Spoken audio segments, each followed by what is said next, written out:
नमस्कार, मैं हूं अतुल द्विवेदी और आप देख रहे हैं द सूत्र। इंदौर में 4 जनवरी 2025 को पार्षद कमलेश कालरा के घर पर हमला हुआ। इस हमले का आरोप तत्कालीन पार्षद जीतू यादव उर्फ जाटव पर लगा। इस दौरान उसकी हरकतों ने पूरे इंदौर शहर को शर्मसार कर दिया।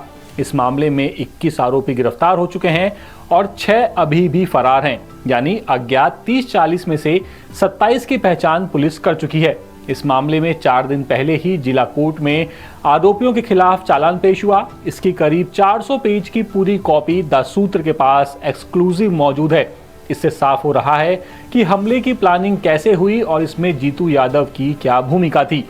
वहीं पुलिस ने सभी आरोपियों को राजनीतिक प्रभाव वाला माना है। बता दें कि इस मामले में द सूत्र लगातार नजर बनाए हुए है और द सूत्र ने ही इस मामले को प्रमुखता से उठाया भी था। इसके बाद ही बीजेपी ने जीतू को 6 साल के लिए पार्टी से बाहर कर दिया और महापौर ने भी उसे एमआईसी के पद से हटा दिया।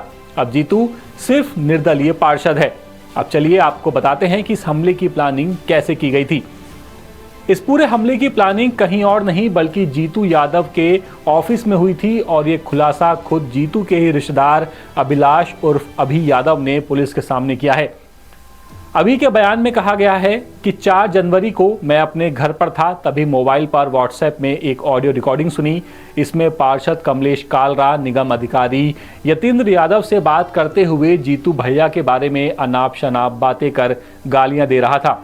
मैंने मोबाइल से कृष्णा शर्मा, गोलू यादव, बंटी ठाकुर, दिलीप बसवाल, बंटी बेरुडे, सोनू सूरवीर, मिथुन डागर, पिंटू शिंदे, दीपू काकास, नितेन अड़ागले, संतोष केमिया, सौरभ फरेता, देवेंद्र सरोज और बाकी 30-40 लोगों को जीतू भैया के ऑफिस पर दोपहर 12:30 बजे मिलने के लिए बुलाया।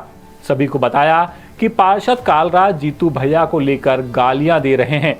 फिर हम सभी 1 बजे कालरा के घर के लिए निकले और अंदर घुस गए और फिर उसके बाद हम सभी जीतू भैया के ऑफिस के लिए निकल गए। और ये बयान सिर्फ अभिलाष का नहीं है बल्कि पुलिस ने जिन 21 आरोपियों को गिरफ्तार किया है उनके भी बयान इसी तरह के हैं। पुलिस जांच में पता चला है कि इन लोगों ने जो वीडियो कालरा के घर पर बनाया था उन्हें डिलीट कर दिया गया है और अब मोबाइल की फॉरेंसिक जांच हो रही है। ये लोग अपने साथ बेसबॉल, हॉकी, डंडे भी लेकर गए थे और इसके बाद तोड़फोड़ की। पुलिस ने जिन आरोपियों को गिरफ्तार किया उनके आपराधिक रिकॉर्ड रहे हैं। इनमें से 14 तो आदतन अपराधी हैं। इनमें से कईयों के ऊपर आर्म्स एक्ट तो कईयों के ऊपर जुआ, मारपीट, जान से मारने की धमकी देने और आबकारी जैसे एक्ट में केस दर्ज है। और तो और किसी पर 18 तो किसी पर 13 केस दर्ज हैं। इन 21 आरोपियों में कृष्णा शर्मा पिता जितेंद्र शर्मा, अरुण दानवीर पिता बाबूलाल दानवीर, नवीन आर्य पिता सुरेश चंद्र आर्य, इसके ऊपर 5 केस दर्ज हैं। ललित गोंगड़े पिता सुरेश गोंगड़े, इसके ऊपर 7 केस दर्ज हैं। विनय भरदेला पिता जयप्रकाश भरदेला, इसके ऊपर 7 केस दर्ज हैं। पिंटू उर्फ पुष्कर रवेरकर पिता राजू रवेरकर, दीपक उर्फ दीपू काका पिता पन्नालाल जरिया, इसके ऊपर 8 केस दर्ज हैं। नितिन पिता रामा अड़ागले, इसके ऊपर 3 केस दर्ज हैं। दीपक उर्फ दीपू वर्मा पिता राजेश वर्मा, इसके ऊपर भी 13 केस दर्ज हैं। नितिन उर्फ बंटी पिता सुभाष बेरुडे, इसके ऊपर 4 केस दर्ज हैं।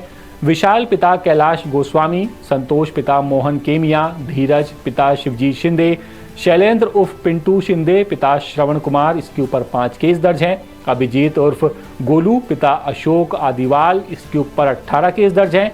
सौरभ पिता राजकुमार फरेता, इसके ऊपर 3 केस दर्ज हैं।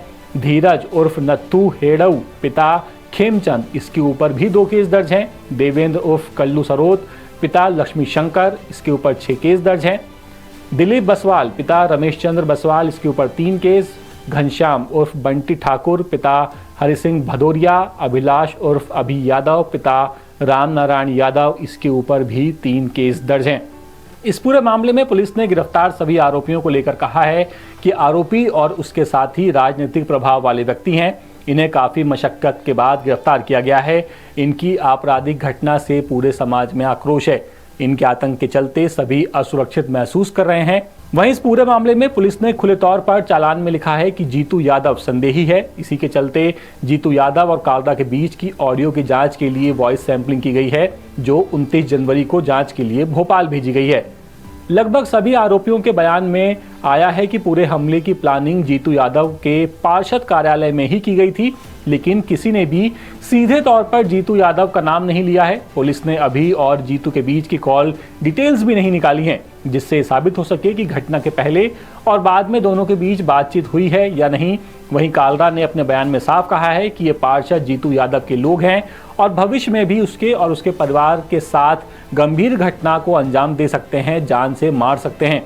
कालरा ने ही कई आरोपियों की वीडियो देखकर पहचान की थी और बताया था कि अक्सर ये लोग निगम परिसर में जीतू के साथ आते जाते रहते थे। तो कुल मिलाकर अब मामला कोर्ट में है और क्या पुलिस इस मामले में जीतू जाटव तक पहुंचेगी, ये देखने वाली बात होगी। ये पूरी खबर इंदौर से हमारे विशेष संवाददाता संजय गुप्ता लेकर के आए थे। अपडेट्स के लिए बने रहिए द सूत्र के साथ। नमस्कार। लेटेस्ट, इन्वेस्टिगेटिव और इन डेप्थ खबरें देखने के लिए ज्वाइन कीजिए द सूत्र का व्हाट्सएप चैनल, सब्सक्राइब कीजिए यूट्यूब चैनल, लाइक कीजिए फेसबुक पेज और पढ़ते रहिए वेबसाइट www.dasudr.com।